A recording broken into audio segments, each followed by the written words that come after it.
Hello and welcome. Today, we're going to crack a code that connects, of all things, 1960s music production with how kids learn to read. I know, it's a surprising link, right?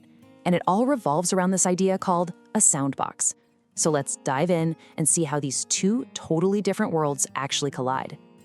Okay, so picture this. It's the 1960s, and stereo is the new big thing. Music producers needed a way to think about sound in a three-dimensional space, so they came up with this concept of a soundbox. Think of it like a virtual stage where they could place every single instrument. Put the drums in the back, the singer right up front, a guitar off to the left, to create this really rich, immersive experience for you, the listener. And this is where it gets really fascinating. Decades later, a completely different kind of soundbox has become one of the most powerful tools we have for teaching children how to read and spell. It's just an amazing example of a great idea popping up in two very different places. So let's just put them side by side. On the one hand, you've got the music soundbox. It's all about arranging different sounds in a virtual room to make a song. And on the other hand, you have the Phonics soundbox, which is all about arranging different spellings that all make the same sound. The shared genius here? It's the act of organizing sound in a way that just makes sense. So, how does this actually solve a problem? Well, to really get why the Phonics soundbox is such a game changer, we first need to understand why learning to read English can feel like you're trying to crack an impossible code. All right, here's the first piece of the puzzle. In the English language, we use 44 unique sounds, or what linguists call phonemes. Every single word we say, from the b in bird to the sh in ship, is built from these 44 basic sounds. And now for the second piece of the puzzle. We only have 26 letters to write down those 44 sounds. You can see the problem right away, can't you? We've got way more sounds than we have letters, and that creates a pretty fundamental mismatch. And this is where the chaos really kicks in.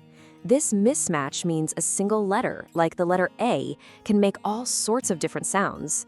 And then a single sound, like the k sound, can be spelled in a whole bunch of different ways. Now, imagine you're a little kid just learning to read. This is incredibly confusing. It's like trying to learn a code where the symbols just keep changing what they mean. This is where the soundbox comes in to save the day. It's a system that just cuts right through all that confusion. Instead of starting with the messy, unpredictable letters of the alphabet, it starts with the 44 sounds, which are always consistent. It teaches one sound at a time, and then it groups all of its different spellings, all its different disguises, together in one neat little box. Okay, so to really see how powerful this is, let's do a quick case study. We're going to look at one of the most common sounds in English, the k sound, as in cat. So the question is, how does this system take a sound that has so many different spellings and make it simple and logical for a kid to actually understand? Well, let's take a look. And here it is. This is so brilliant. The soundbox puts that single k sound right at the top. Then underneath, it just neatly lines up all its spelling options, each with a keyword to help you remember it. So you've got C as in cat, K as in kitten, CK as in duck, and it even includes the tricky ones like CH in school and Q in queen. All of a sudden, what was a confusing mess becomes this organized set of choices. Now, this focus on the sound itself isn't just about helping with spelling. It also helps solve one of the most common speech hurdles that young kids face when they're just trying to make this exact sound. Yeah, this really common problem actually has a name. It's called fronting. So what exactly is it?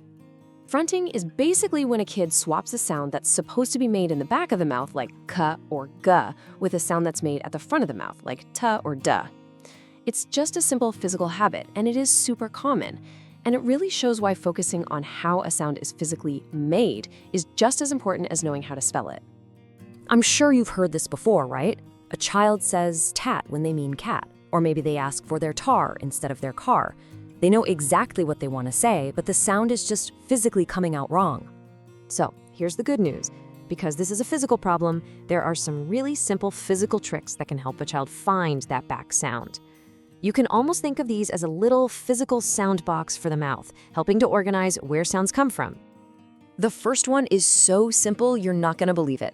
Just have your child lie flat on their back. When they're in that position, gravity literally does the work for you, pulling their tongue toward the back of their throat. Now, if you ask them to say k, k, k, it's often way easier for them to get the sound right. Here's another great one. Ask them to make a tiny, quiet cough. You hear that? That little puff of air is the k sound. From there, you just practice adding a vowel after it. You can start with a little pause. K, R, and then slowly you close that gap until they're saying car. And this shows you exactly what's going on inside the mouth. For that incorrect t sound, the tip of the tongue taps the roof of the mouth right behind the teeth.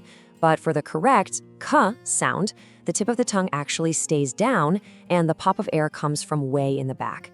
Seeing this difference can be a real aha moment. It just proves again that understanding the sound itself, how it feels, where it comes from, that's the real key. So, after jumping from music studios to phonics lessons, and from spelling rules to speech therapy tricks, what is the single biggest idea to take away from all of this?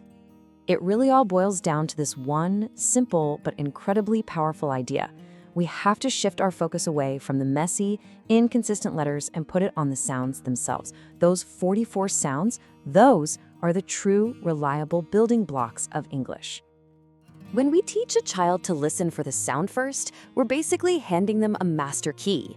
Instead of having to memorize thousands of confusing, contradictory rules, they learn one logical system that can unlock any word they ever come across. And that really leaves us with a final thought, doesn't it? This whole method works because it ignores the confusing stuff on the surface, the letters, and it focuses on the simple, repeating pattern underneath, the sounds. So what other challenging things in life could we master if we just stopped for a second to find their hidden organizing principle?